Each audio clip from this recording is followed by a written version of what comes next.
Hello student, welcome back to my class. আজকে আবারও আমি শুরু করতে চললাম ক্লাস 12 সেমিস্টার 3 সাত্রা পাবলিকেশন বইয়ের ধারক ও ধারকত্ব এই অধ্যায় থেকে এমসিকিউ সমাধানের ক্লাস। আজকে আমরা করব এমসিকিউ সমাধানের পার্ট 6। চলো তাহলে আমি শুরু করে দিলাম আজকের ক্লাস। আজকে আমরা করছি কোশ্চেন নম্বর 62 থেকে। দুটি ধাতব পাত একটি সমান্তরাল পাত ধারক গঠন করে পাত দুটির মধ্যেকার দূরত্ব d/2 বেধের ও একই ক্ষেত্রফলের একটি ধাতব পাত দুটির মধ্যে প্রবেশ করানো হলো। দুই ক্ষেত্রে ধারকত্বের অনুপাত কত হবে? আচ্ছা, একটা সমান্তরাল পাত ধারকের ক্ষেত্রে ধারকত্বের রাশিমালা আমাদের সবারই জানা আছে, তাই না? এরপরে বলা হল যে d/2 বেধের একই ক্ষেত্রফলের একটি ধাতব পাত এর মধ্যে প্রবেশ করানো হলো, সেই ক্ষেত্রে ধারকত্ব কত হবে এবং তারপরে এদের অনুপাত 62। তো সর্বপ্রথম আমরা কি করব, যে লিখব আমরা জানি সমান্তরাল পাত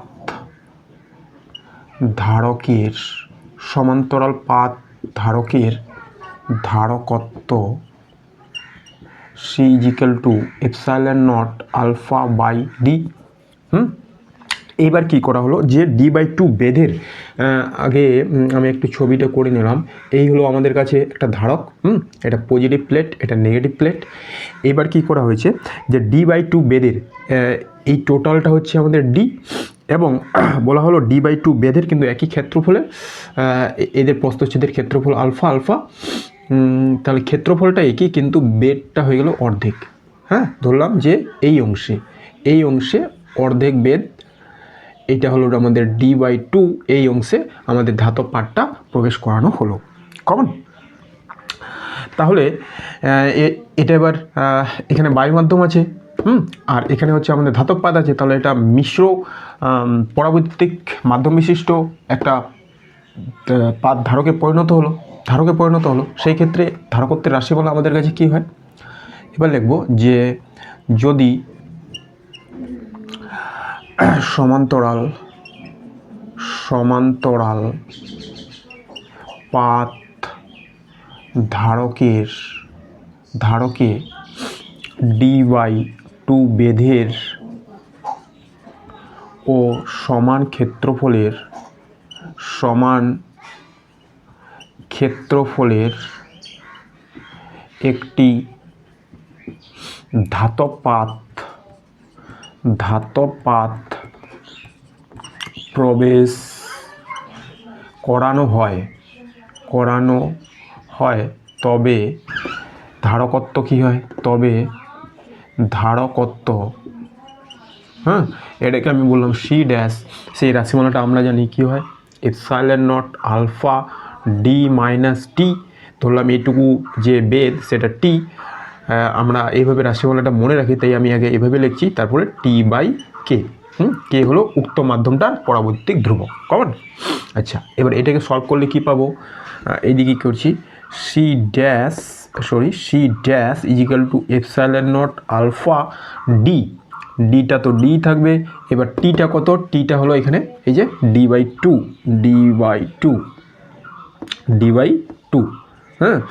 আর প্লাস টিটা হলো আমাদের d/2, এবং এই যে কে, আমাদের ধাতব পাতের ক্ষেত্রে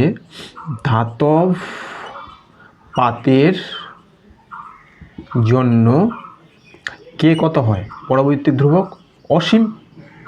অতএব এটা যদি ইনফিনিটি আমরা অসীম বসাই, তাহলে কি হবে? এটা শূন্য হয়ে যাবে। তো আমাদের শুধু এইটুকু পার্ট থাকবে। তাহলে C ড্যাশ সমান আমরা পাবো ε0 α/2d - d/2। এই 2টা চলে যাবে উপরে, তাহলে এখানে থাকছে 2ε0 α/d। 2d থেকে d মাইনাস করলে d। তাহলে এখানে আমরা পাবো 2, আর এই যে ε0 α/d মানে আবার c, তাহলে এটা হয়ে গেল 2c। অতএব C ড্যাশ হলো 2c এর দ্বিগুণ। তাহলে এদের অনুপাত করলে কি হবে? দুই ক্ষেত্রে ধারকক্ষেত্রের অনুপাত C ড্যাশ করলে আমরা পাবো 1:2। কমন? এই গেল আমাদের উত্তর। তো এটা কোন অপশানে আছে? এটা আছে আমাদের অপশান ডিতে। ঠিক আছে, এরপর আমরা চলে যাবো আমাদের নেক্সট কোশ্চেন নম্বর 63। পাশের চিত্রে দেখানো সংস্থার প্রতিটি পাতের ক্ষেত্রফলে সংস্থাটির ধারকত্ব হবে। আচ্ছা, আমাদের যে চিত্রটি দেওয়া আছে তার ধারকত্ব, তুল্য ধারকত্ব নির্ণয় করতে হবে। বলা হয়েছে option A 2 epsilon naught A by D, epsilon naught A by D, 3 epsilon naught A by D, 4 epsilon naught A by D. আচ্ছা, তাহলে সর্বপ্রথম আমরা চিত্রটি করার চেষ্টা করি। এটা মুছে দিলাম।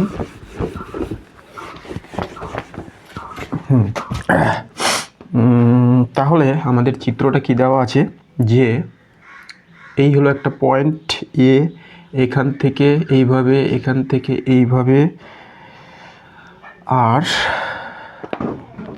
এইদিকে একটা পয়েন্ট বি, এদিকে একটা পয়েন্ট বি, এখান থেকে এইভাবে, এখান থেকে এইভাবে, এখান থেকে এইভাবে। হ্যাঁ, আর আমাদের কি বলা হয়েছে, যে এই যে দূরত্ব এখান থেকে এখানে এটা ডি, এবং এই যে দূরত্ব এখান থেকে এখানে। আচ্ছা, তো একটু আমি এটা ছোট করে দিচ্ছি, তাহলে ভালো লাগবে, না হলে কম বেশি হয়ে যাচ্ছে। এইটা, হ্যাঁ, এইটা হলো আমাদের ডি, আর এইটাও একটু ছোট করে দিই। হ্যাঁ, এটাও একটু ছোট করে দিই, ঠিক। আচ্ছা, সোজা হলো না, তাহলে এটাও হলো আমাদের ডি, এটাও ডি এবং এটাও ডি, ডিস্টেন্সটা ডি, ঠিক আছে। আর কিছু দেওয়া আছে, এই পয়েন্টটা হলো আমাদের এ, এই পয়েন্টটা বি, কমন। এই গেল আমাদের অঙ্ক কোশ্চেন নম্বর 63। এর তুল্য ধারকত্ব নির্ণয় করতে হবে, এবং পাতের ক্ষেত্রফল দেওয়া হয়েছে আলফা, প্রতিটি পাতের ক্ষেত্রফলই আলফা, কমন। এইবার দেখো, যে আমরা জানি সমান্তরাল পাত ধারক গঠন হতে গেলে আমাদের কি প্রয়োজন, দুটো পাত যার এক প্রান্তে থাকবে পজিটিভ চার্জ, এক প্রান্তে থাকবে নেগেটিভ চার্জ, কমন। এবার ধরলাম যে আমি এই যে সংস্থা আছে তার এখানে পজিটিভ প্রান্ত, এখানে নেগেটিভ প্রান্ত আছে, তাহলে এই ধাতব পাতে কি থাকবে, পজিটিভ, এই ধাতব পাতে কি থাকবে, নেগেটিভ, এই ধাতব পাতেও কি থাকবে, নেগেটিভ, এই ধাতব পাতে কি থাকবে, পজিটিভ। এবার সমান্তরাল পাত ধারক গঠনের জন্য আমাদের একটা পজিটিভ প্লেট, একটা নেগেটিভ প্লেট, তাহলে এটা একটা ধারক গঠন করবে, তাই না, এটা একটা ধারক, এবং এটা আর এটা মিলে একটা ধারক গঠন করবে। হ্যাঁ, এটা আর এটা মিলে একটা ধারক গঠন করবে, কিন্তু এই যে মাঝখানেরটা আছে, মাঝখানের যে দুটো পাত আমরা পাচ্ছি, এটাতেও নেগেটিভ, এটাতেও নেগেটিভ, তাহলে এটা কিন্তু কোনো ধারক গঠন করবে না, কারণ এই ক্ষেত্রে শুধুমাত্র আমরা দুটো ধারক পাবো, হ্যাঁ, যারা সমান্তরাল সমবায় আছে।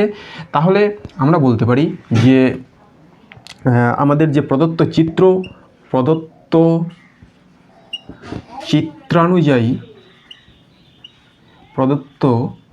চিত্রানুযায়ী সংস্থাটির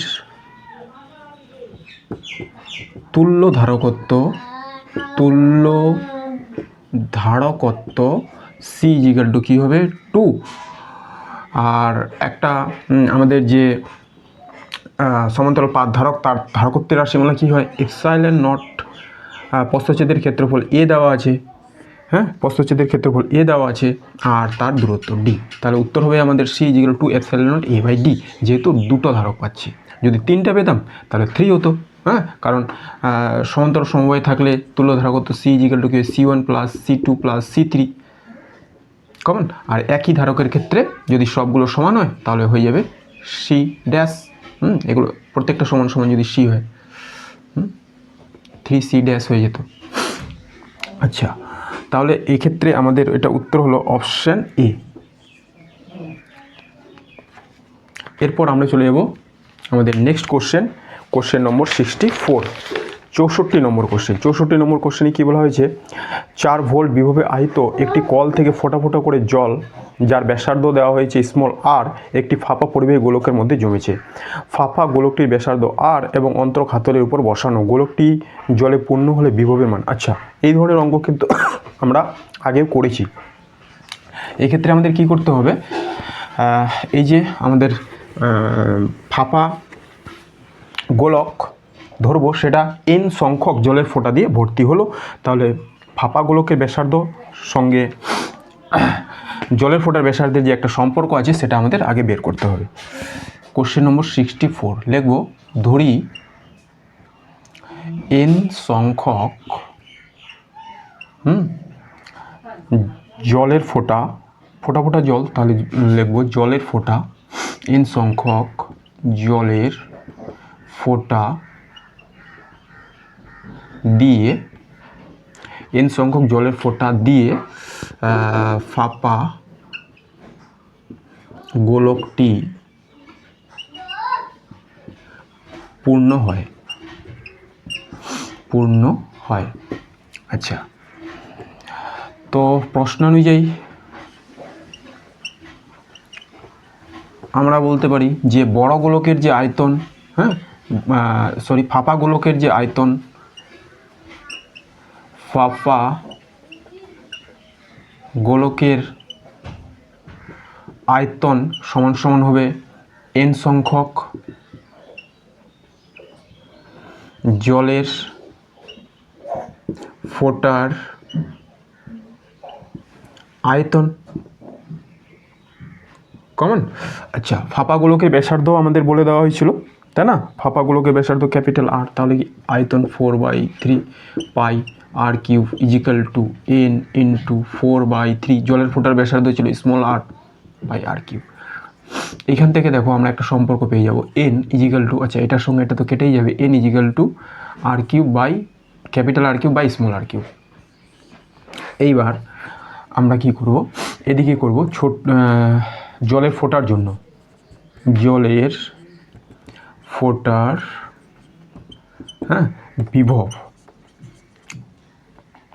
বিভব কি হবে, ভি ইজিক্যাল টু বিভব কি হয়, কিউ বাই আর। বিভব এবার দেওয়া ছিল, তাই না? কত বিভব থেকে এটা পড়ছে, 4 ভোল্ট বিভব থেকে, অতএব কিউ ইজিক্যাল টু কী হয়, V R, common. Q equal to V R, V এর মান কত দেওয়া আছে, 4, তাহলে এটা হয়ে গেল 4R। এবার প্রতিটি জলের ফোঁটার মধ্যে এত আধান আছে, অতএব মোট আধান কি হবে, মোট আধান, এটাকে লিখলাম আমরা ক্যাপিটাল কিউ সমান সমান এন কিউ সমান সমান N4R সমান সমান 4NR। এটা গেল আমাদের মোট আধান। আচ্ছা, এবার বড় জলের ফোঁটার বিভব তাহলে কী হবে, এটাই নির্ণয় করতে বলেছে না, এটা হচ্ছে গোলকের বিভব। অতএব গোলকের বিভব কী হবে, গোলকের বিভব এটা আমাদের নির্ণয় করতে বলেছে। গোলকের বিভব ধরলাম V dash equal to total আধান বাই দূরত্ব। আচ্ছা, তাহলে কিউ সমান সমান এই যে আমরা পেলাম 4NR বাই আর। এবারে এন সমান সমান এই যে আমরা বের করে রেখেছি 4R, স্মল আরটা আগে লিখে দিলাম, তারপরে এন, এটা মানে হয়ে গেল R cube by R cube, নিচে একটা আর, সমান সমান 4R capital R cube by R small R cube. এবার কি হচ্ছে, এটার সঙ্গে এটা কেটে গেলে আর স্কোয়ার থাকবে, এটার সঙ্গে এটা কেটে গেলে আর স্কোয়ার থাকবে, তাহলে থাকছে 4R square by small R square. এটা কোন অপশানে আছে, এটা আছে আমাদের অপশান ডিতে, এটা হবে অপশান ডি, কমন। এই গেল আমাদের উত্তর, এটা ভোল্ট হবে, তাই না? যেহেতু আমাদের এই 4 ভোল্ট দেওয়া ছিল, এটা উত্তরটা হবে ভোল্ট। হ্যাঁ, এটা ভোল্ট লিখে দিলাম।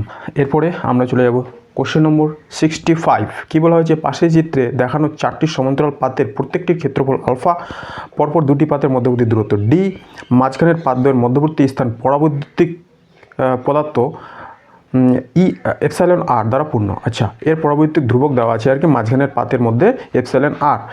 এবার সংস্থাটির ধারকত্ব কী হবে, option A epsilon alpha by D, option B epsilon alpha by D 2 plus epsilon R, এবং epsilon alpha by D 3 plus epsilon R, option D বলা হয়েছে এপসাইলন আর বাই 2D।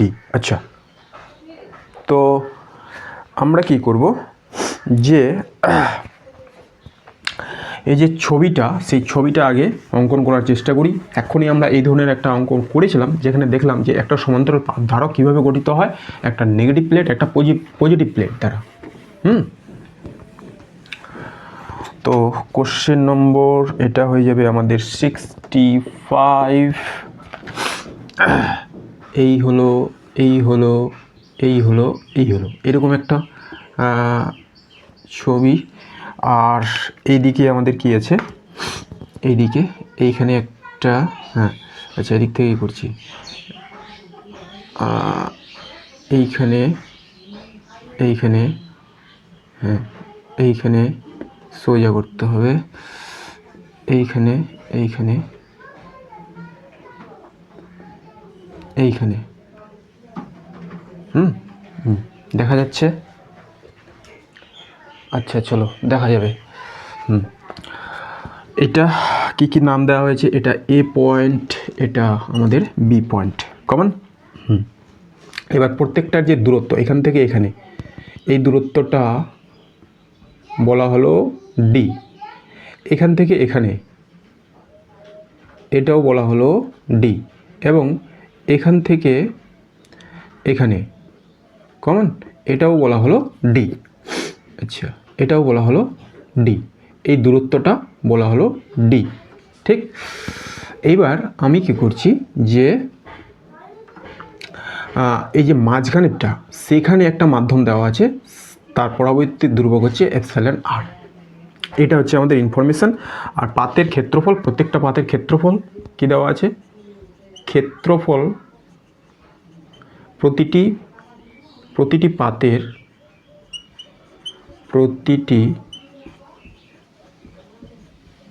পাতের ক্ষেত্রফল দেওয়া আছে আলফা, এখানে আলফা বলা হয়েছে। আর দুটি পাতের মধ্যবর্তী দূরত্ব, দুটি পাতের মধ্যবর্তী দূরত্ব, সেটা দেওয়া হয়েছে ডি। এই হলো আমাদের ইনফরমেশান। আমাদের বের করতে বলছে তুল্য ধারকত্ব কী হবে। আচ্ছা তাহলে দেখো, ধরলাম আগের মতো আবার আমাদের এ পয়েন্ট এটা পজিটিভ প্রান্ত, বি পয়েন্ট এটা নেগেটিভ প্রান্ত। তাহলে এবার কোন প্লেটে কী আধান যাবে, এখানে নেগেটিভ যাবে, এখানেও নেগেটিভ যাবে, এখানে পজিটিভ যাবে, এখানে পজিটিভ যাবে, কমন। যেহেতু এটা পজিটিভের সঙ্গে যুক্ত, তাহলে এ প্লেটেও পজিটিভ আধান, বি প্লেটেও পজিটিভ আধান। এবার কয়টা ধারক গঠিত হবে আমরা যদি কাউন্ট করার চেষ্টা করি, পজিটিভ আর নেগেটিভ মিলে একটা ধারক। তাহলে দেখো, এটা পজিটিভ এটা নেগেটিভ, এখানে একটা ধারক, এটা পজিটিভ এটা নেগেটিভ, আবার একটা ধারক, এটা পজিটিভ এটা নেগেটিভ, আবার একটা ধারক। তাহলে টোটাল এবার তিনটা ধারক আমরা পাবো যারা সমান্তরাল সমবায় যুক্ত। তো এবার আমরা লিখব যে প্রদত্ত চিত্রানুযায়ী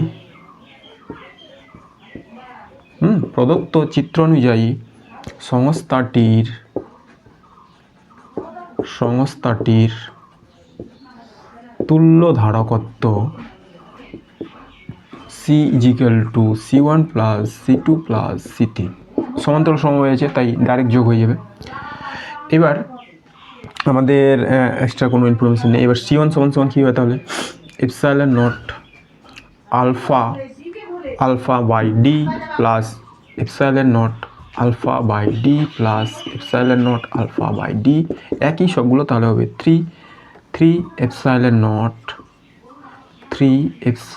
নট। আচ্ছা একটা জিনিস ভুলে গেলাম, আবার মাঝখানেরটাতে আমাদের কি দেওয়া আছে বলো, মাঝখানেরটাতে আমাদের এইটা, এই যে পরাবৈদ্যুতিক ধ্রুবক।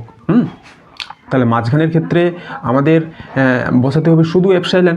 হ্যাঁ, এপসাইলন, যেহেতু এটা অন্য মাধ্যম তাই শূন্য মাধ্যম লেখা যাবে না, এপসাইলন বসাতে হবে, এপসাইলন আলফা বাই ডি। আর শেষেরটাতে ঠিক আছে। তাহলে আমরা এবার এটা আরেকটা করব, তিনটেই একই না, এটা আলাদা, এটা আর এটা এক।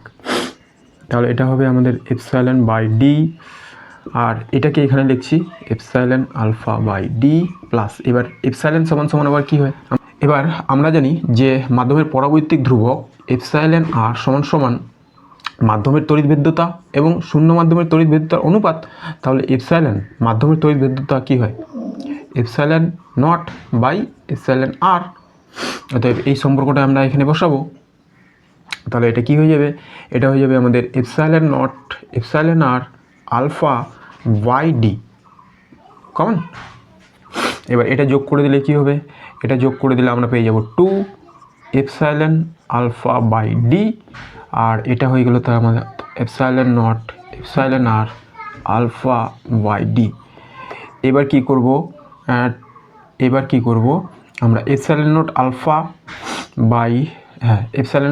বাই ডি কমন নিতে পারি। তাহলে epsilon naught alpha by D common নিলাম, এখানে কি থাকছে 2 আর এখানে থাকছে এপসাইলন আর। এইটা গেল আমাদের উত্তর। এটা আছে অপশান বিতে, অপশান বি কমন। দেখা যাচ্ছে, হ্যাঁ চলো দেখা যাচ্ছে। এইবার এই গেল আমাদের 65। এরপরে আমরা চলে যাব 66। দুটি ধারকের ধারকত্ব C1 C2 সমান্তরাল সমবায়, এদের তুল্য ধারকত্ব কত হবে? এটা তো মুখোমুখি বলা যাবে, তাই না? যে আমরা জানি C1 C2 যদি দুটো ধারক হয় সেই ক্ষেত্রে তুল্য ধারকত্ব এই যে কী হবে এটাই আমাদের লিখবো। তাহলে যে তুল্য ধারকত্ব হয়ে গেছে, এটাই উত্তর C1 প্লাস C2। যদি সমান্তরাল সমবায় থাকে তাহলে তুল্য ধারকত্ব নির্ণয় করার জন্য আমরা কি করি, ডাইরেক্ট যোগ করে দিই। তাহলে এই গেল আমাদের 66। তুল্য ধারকত্ব সমান্তরাল সমবায়ের। আচ্ছা ভালো করে লিখছি যে আমরা জানি সমান্তরাল সমবায়ে তুল্য ধারকত্ব কী হবে? C = C1 plus C2। যেহেতু দুটো ধারক আমাদের কাছে ছিল তাই এটা হয়ে যাবে আমাদের অপশান ডি। এরপরে আমরা চলে যাব 67। কী বলা হয়েছে? বর্তনীর তুল্য ধারকত্ব কত? একটা চিত্র দেওয়া আছে 1.0 মাইক্রোফ্যারাড, 1.5 মাইক্রোফ্যারাড, 3.0 মাইক্রোফ্যারাড, 1.2 মাইক্রোফ্যারাড। আচ্ছা, তো এখানেও আমাদের আগে চিত্রটা করে নিতে হবে। এইটুকু মুছে দিলাম। কোশ্চেন নম্বর 67 কি দেওয়া আছে? এইখান থেকে, আচ্ছা ডাইরেক্ট দেওয়া আছে, এইখান থেকে একটা ধারক এইভাবে, একটা এইদিকে এইভাবে, এইদিকে এইভাবে। এবার আর কি দেওয়া আছে? প্রত্যেকটা ধারকের মানও কিন্তু দেওয়া আছে। প্রত্যেকটাই কত? 3 মাইক্রোফ্যারাড করে। এটাও 3 মাইক্রোফ্যারাড, 3 মাইক্রোফ্যারাড, এটাও 3 মাইক্রোফ্যারাড, এটাও 3 মাইক্রোফ্যারাড। উপরেরটা দেখা যাচ্ছে প্রত্যেকটাই 3 মাইক্রোফ্যারাড করে। হ্যাঁ, আর উপরেরটাও 3 মাইক্রোফ্যারাড। এইবার আমরা যদি ছবিটা লক্ষ্য করি, আমাদের তুল্য ধারকত্ব নির্ণয় করতে বলেছে, তাহলে এগুলোর নাম দিয়ে দিচ্ছি। এটাকে বললাম 1, 2, এটাকে 3, এটাকে 4। তাহলে আমরা দেখতে পাচ্ছি যে এই জাংশন পয়েন্টে কারেন্ট এসে 2 ভাগে ভাগ হয়ে যাচ্ছে। তাহলে এই দুটো ধারক কিসে যুক্ত? হ্যাঁ, এটা হচ্ছে আমাদের সমান্তরাল সমবায়ে যুক্ত। যে চিত্রানুযায়ী প্রদত্ত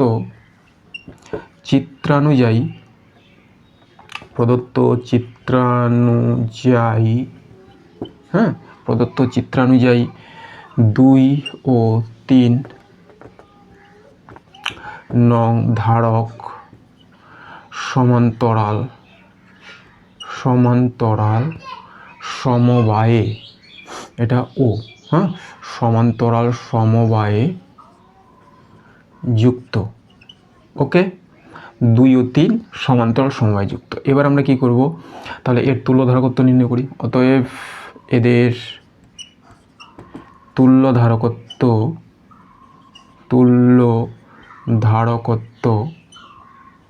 C = C1 প্লাস C2 সমান্তরাল সমবায়ে থাকলে। তাহলে কি হবে? 3 + 3 = 6 মাইক্রোফ্যারাড।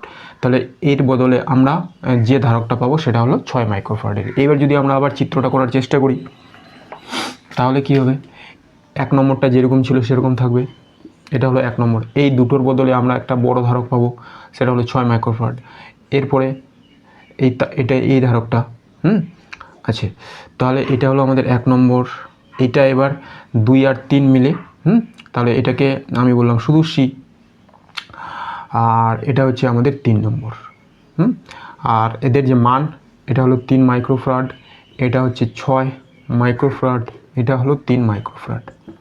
এবার দেখতে পাচ্ছি এরা তিনটেই কি শ্রেণী সমবায়ে যুক্ত, কারণ এদের মধ্যে একই কারেন্ট প্রবাহিত হবে, একই আধান প্রবাহিত হবে। তো আমরা বলবো যে এইবার সংস্থাটির তুল্য ধারকত্ব। তাহলে লিখব এখন সংস্থাটির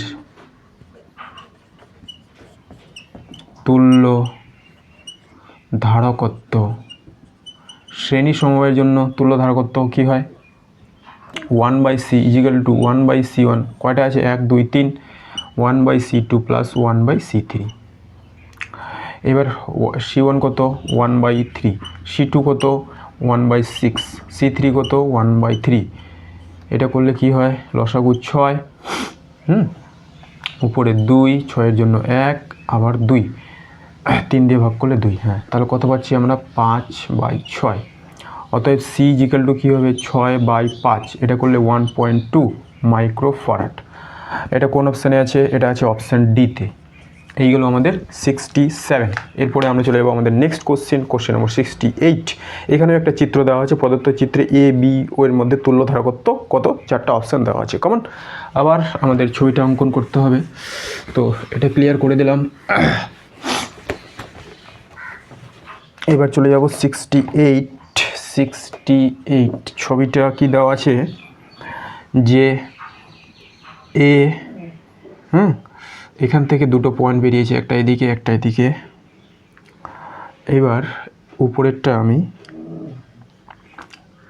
এখানে করে দিলাম, আর নিচের যে পয়েন্টটা সেটা আলাদা কালি দিয়ে করছি। এটা এইখানে একটা ধারক, এটা এইখানে আবার একটা ধারক, এইটা কমন। আর এদিক থেকে বেরোবে এইখানে একটা ধারক, এইটা, তারপরে এখান থেকে আবার একই। আর একটা তার আছে আমাদের এইখান থেকে যুক্ত হয়ে এত দূর, তারপরে এটা হলো বি। এটা এ পয়েন্ট, এটা বি পয়েন্ট, ঠিক আছে। হ্যাঁ, এটা ঠিক আছে। এবার এদের মানও দেওয়া আছে, কত কত দেওয়া আছে। এটা দেওয়া আছে 1 মাইক্রোফ্যারাড, এটা দেওয়া আছে কত 2 মাইক্রোফ্যারাড, এটা দেওয়া আছে 3 মাইক্রোফ্যারাড। এগুলোর মান দেওয়া আছে। Question number 68। ওকে, তাহলে এই চিত্রে আমরা যদি দেখি যে উপরের এই যে তার, এই তারটার মধ্যে কিন্তু কোনো ধারক নেই। নিচের এই যে তার, এই তারটার মধ্যে কোনো ধারক নেই। ধরলাম যে যেহেতু যদি আমাদের বর্তনীর মধ্যে কোনো উপাদান না থাকে, তাহলে এই পয়েন্টটার নাম যা, এই পয়েন্টের নামও আমরা একই দিতে পারি, তাই না?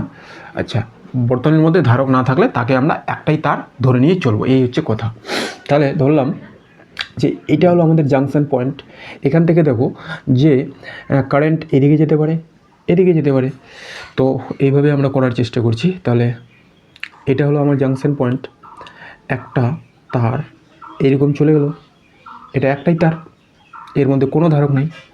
আচ্ছা, এবার এদিক কাটটা ধারক আছে, একটা ধারক এখানে দিলাম, তারপরে এই বেরোলো।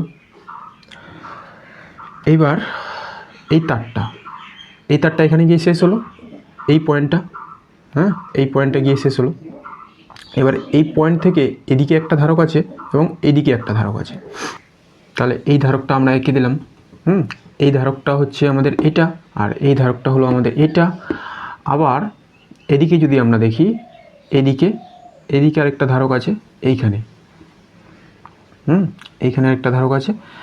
আর এখান থেকে এই পয়েন্টটা হচ্ছে আমাদের বি, এখান থেকে লম্বা করে তার, হ্যাঁ, লম্বা করে তার এইখানে যুক্ত, এখান থেকে লম্বা করে তার এই দুটো ধারকের মাঝে, তাহলে এই দুটো ধারকের মাঝে এইখানে যুক্ত। এই হলো আমাদের ছবি, এটা এ। তাহলে দেখো যে এই এতটা তার জুড়ে কোনো ধারক নেই। তো এই সমস্ত পয়েন্টগুলোর যদি আমরা কানেক্টেড পয়েন্ট দেখি, এটাকেও আমরা এ বলতে পারি, এটাকেও এ বলতে পারি, তাই না? তাহলে এই দিককার এই ধারকটার প্রথম প্রান্তটা এ বিন্দুতে, এরও প্রথম প্রান্তটা এ বিন্দুতে, এই ধারকটারও প্রথম প্রান্তটা এ বিন্দুতে যুক্ত। তাহলে এরকম করতে পারি আমরা, এটা একটা ধারক, এটা একটা ধারক এবং এইটা একটা ধারক, সবগুলোরই প্রথম প্রান্তটা এ বিন্দুতে যুক্ত। এবার এই ধারকটার শেষ প্রান্তটা বি বিন্দুতে যুক্ত। এই ধারকটার দেখো শেষ প্রান্তটা বি বিন্দুতে, এই ধারকটার শেষ প্রান্তটা বি বিন্দুতে যুক্ত। তাহলে এটার শেষ প্রান্ত বি বিন্দুতে যুক্ত। কমন? তাহলে দেখতে পাচ্ছি এই তিনটা ধারক আমাদের কিসে যুক্ত? সমান্তরাল সমবায়ে যুক্ত। তিনটা ধারকই সমান্তরাল সমবায়ে যুক্ত। তো তাহলে লিখবো আমরা যে চিত্রানুযায়ী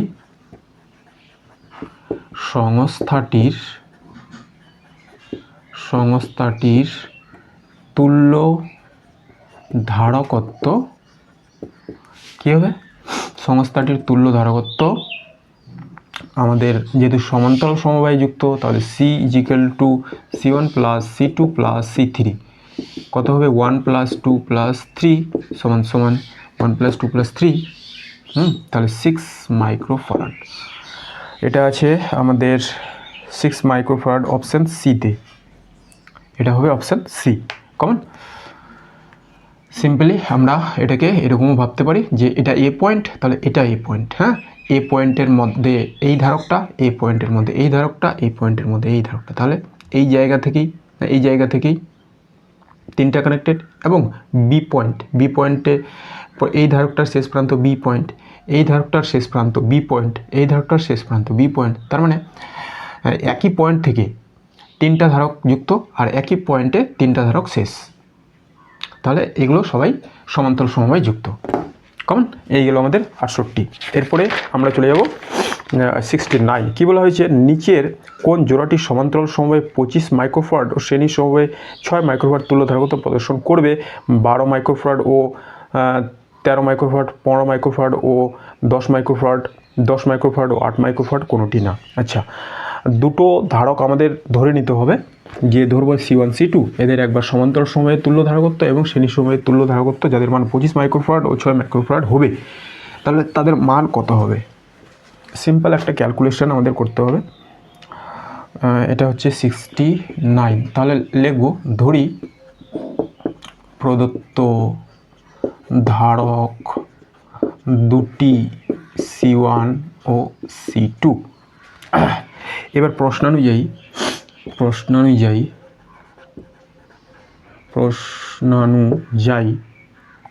সমান্তরাল সমবায়ে তুল্য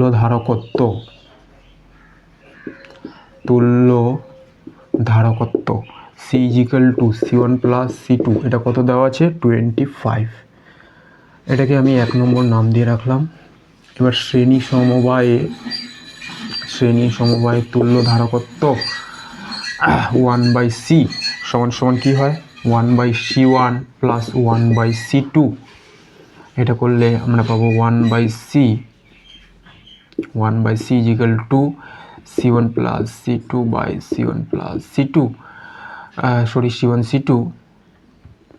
C1 C2। অতএব C ইজিক্যাল টু, আচ্ছা এটাকে আমি বলছি C ড্যাশ, তাহলে বুঝে যাবে C dash equal to C1 C2 by C1 plus C2। Common?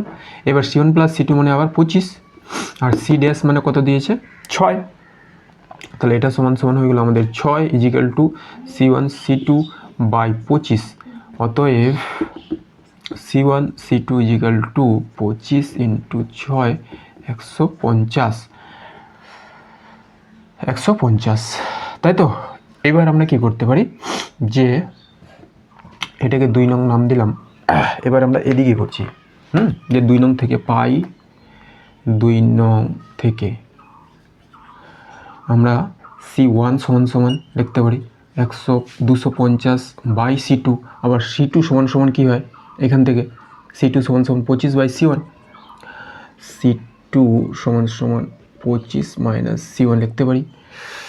তাহলে এটা হচ্ছে 250 কেন, 150, 25 6 150 বাই 25 মাইনাস C1, তাই না?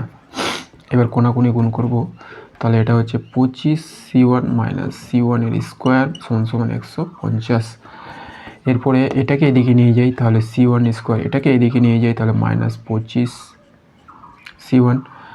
এবার এটাকে এদিকে নিয়ে যাবো, তাহলে এটা তো প্লাসই হবে, সমান সমান 0। এবার এটাকে আমাদের মধ্যস্থক বিশ্লেষণ করে বীজগুলো নির্ণয় করতে হবে। তো 150 এটাকে আগে আমি 10 দিয়ে করে দিলাম, না ছোট দিয়ে করি, 5 দিয়ে করি, 5 দিয়ে করলে 30, তারপরে আবার 5 দিয়ে করছি 6, আবার 3 দিয়ে করছি 2, তাহলে আমাদের কি করতে হবে 25, তাহলে লিখবো 5 2 10 আর 5 3 15 যোগ করে যেহেতু করতে হবে। হ্যাঁ, তাহলে এটা হলো C1 এর স্কোয়ার মাইনাস কত কত করব আমরা 15 আর 15 plus 10 C1 plus 150 equal to 0, বা C1 এর square minus 25 C1 minus 10 C1 plus 150 equal to 0। C1 common নিব, C1 মাইনাস 15, এখানে 10 কমন নিব, C1 10 কমন নিব, C1 মাইনাস 15, হ্যাঁ, ইজিক্যাল টু 0। এবার কত থাকছে C1 মাইনাস 15 আর এদিকে C1 মাইনাস 10 ইজিক্যাল টু 0। অতএব C1 একবার বেরোলো কত 15 আর C1 একবার বেরোলো 10। এবার আমাদের যে রেজাল্টগুলো দেওয়া আছে সেই সাপেক্ষে উত্তরটা নির্ণয় করতে হবে, তাই না? ধারকটা আমরা ধরেছি C1 C2, তাহলে এইটুকু মুছে দিলাম। আচ্ছা, আমাদের C1 C2 যদি লিখব, যদি C1 15 ধরি, তাহলে C1 প্লাস C2 আমাদের কত ছিল 25, এটা ছিল। অতএব C2 সমান সমান কী হবে 25 মাইনাস 15 সমান সমান 10, 25 আর 10 হতে পারে একটা। আর যদি C1 সমান সমান আমরা 10 ধরি, অতএব C2 সমান সমান কী হবে 25 মাইনাস 10, কত ছিল 25 ছিল, তো তাহলে এটা হয়ে যাবে আমাদের 15। C1 10 আর 15 ধরলে এটা 10, এটা 10 ধরলে এটা 15, তাহলে 15 আর 10 আছে আমাদের অপশানে, আর অপশান বি 15 আর 10, তাহলে এটাই হলো উত্তর, অপশান বি। ঠিক আছে, এই গেল আমাদের 69। এবার আমরা চলে যাবো 70 নম্বরে। আবার একটা চিত্র দেওয়া আছে, প্রদত্ত চিত্রের তুলোধারকত্ব 1 2 1.5 3 কোনটা হবে? Question number 70। এবার এই হচ্ছে আমাদের প্রদত্ত চিত্র। এবার এই চিত্রের মধ্যে প্রত্যেকটা ধারকের মানও কিন্তু দেওয়া আছে। কি দেওয়া আছে, যে এটা হলো আমাদের 3 মাইক্রোফ্যারাড, এটা 1.5 মাইক্রোফ্যারাড, আর এটাও 1.5 মাইক্রোফ্যারাড, এটা 3 মাইক্রোফ্যারাড। কেমন? এবারে আমাদের বোঝার সুবিধার জন্য আমরা কি করছি, যে প্রত্যেকটা নাম দিয়ে দেবো। এটাকে আমরা বলবো C1, এটাকে আমি বলছি C2, এটাকে আমি বলছি C3, আর এটাকে আমি বলে দিলাম C4। তাহলে চিত্রানুযায়ী আমরা কি দেখতে পাচ্ছি, যে এই যে C2 আর C3 তারা এই পয়েন্ট এবং এই পয়েন্ট এর মধ্যে কানেক্টেড। অতএব এরা কি হবে, সমান্তরাল সমবায়ে যুক্ত আছে, তাই না? এই পয়েন্টের যা ভোল্টেজ হবে, যেটা ভোল্টেজ সেটা এই ধারকের মধ্যেও আছে, এই ধারকের মধ্যেও আছে। এই পয়েন্টের যেটা ভোল্টেজ সেটা এই ধারকের মধ্যেও আছে, এই ধারকের মধ্যেও আছে। তাহলে এরা যদি একই ভোল্টেজ ডিফারেন্সের মধ্যে যুক্ত থাকে, তাহলে তারা কোন সমবায় আছে? সমান্তরাল সমবায়। এখানে কারেন্ট আলাদা, ভোল্টেজ এক, অর্থাৎ সমান্তরাল সমবায়। তো আমরা লিখব যে চিত্রানুযায়ী C2 ও C3 ধারক দুটি সমান্তরাল সমবায়ে যুক্ত।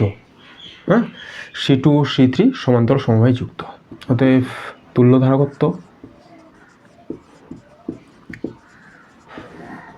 এটাকে বললাম C, আচ্ছা C বললাম। সমান্তরাল সমবায় হলে কি হয়, ডাইরেক্ট যোগ, C2 plus C3 1.5 plus 1.5 microfarad, তাহলে হবে 3 মাইক্রোফ্যারাড। আচ্ছা, এরপরে আমি কি করব, যে এর যে তুল্য ধারকত্ব, নতুন বর্তনী একটা অঙ্কন করি। এবার কি হলো, যে আমাদের কাছে মোট 3টা ধারক আমরা পাবো। C1 যেরকম ছিল সেরকম থাকলো, এটা C1 3 মাইক্রোফ্যারাড।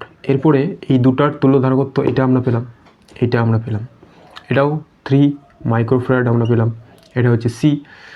আর আরেকটা C4 যেটা ছিল এটা এরকমই আছে, এটাও 3 মাইক্রোফ্যারাড। তাহলে এখন দেখতে পাচ্ছি যে এটা A পয়েন্ট, এটা B পয়েন্ট। হ্যাঁ, এই ধারক 3টা কীভাবে যুক্ত? শ্রেণী সমবায়, কারণ এইখানে কারেন্ট আসলে এই কারেন্ট এর মধ্যে দিয়ে যাবে, এই মধ্যে দিয়ে যাবে, এর মধ্যে দিয়েও যাবে, একই কারেন্ট যাবে, কিন্তু তাদের পোটেনশিয়াল ডিফারেন্স প্রত্যেকটা ধারক দেখো, এটা এ পয়েন্টের সঙ্গে যুক্ত, তাহলে এটার পয়েন্ট আলাদা, এটার পয়েন্ট আলাদা, এটার পয়েন্ট আলাদা, এটার পয়েন্ট আলাদা।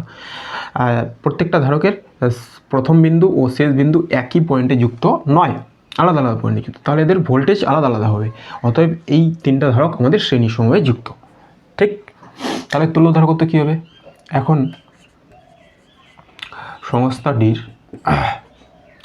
সংস্থাটি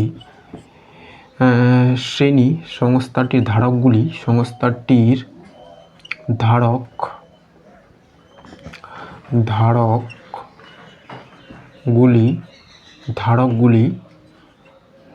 শ্রেণী সমবায়ে যুক্ত। ঠিক, অতএব তুল্য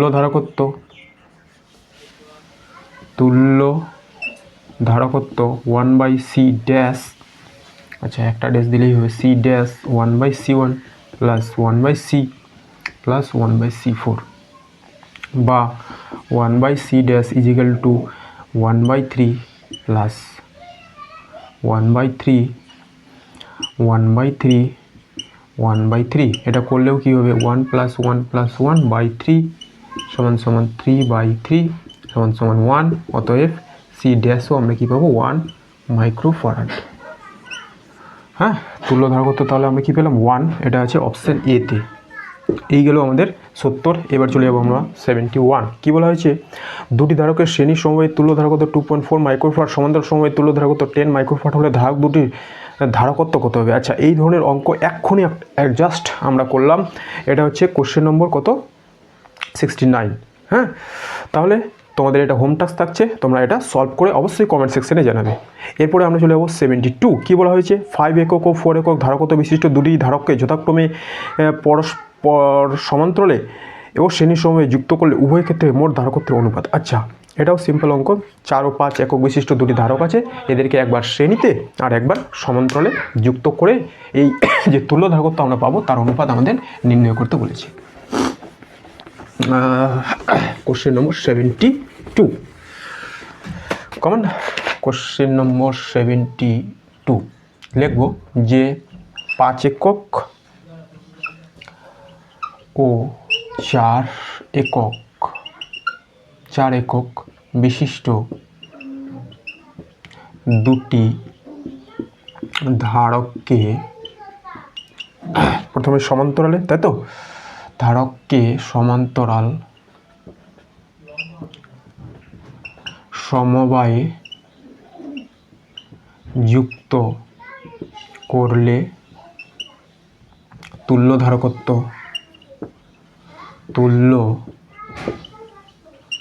ধারকত্ব সি বললাম, একে কী হবে? C1 প্লাস C2, 5 প্লাস 4 9 একক। এবং উক্ত ধারক দুটিকে শ্রেণীতে যুক্ত করলে তুল্য ধারকত্ব 1/C dash equal to 1/C1 plus 1/C2, 1/5 plus 1/4, এটা হয়ে গেল তাহলে 24 প্লাস 5 9/20। তাহলে C ড্যাশ সমান হয়ে গেল 20/9। এরপরে অনুপাত, অতএব C dash equal to 9/9 9 into এটা, তাহলে এই 9টা চলে যাবে উপরে বাই 20, 81/20। এটা আছে আমাদের অপশান ডিতে। এই গেল আমাদের কত 72 নম্বর অঙ্কের সমাধান। ঠিক আছে, তাহলে ঠিক আছে বন্ধুরা, আজকের মতো ক্লাসটি আমি এখানেই রাখছি। ধন্যবাদ।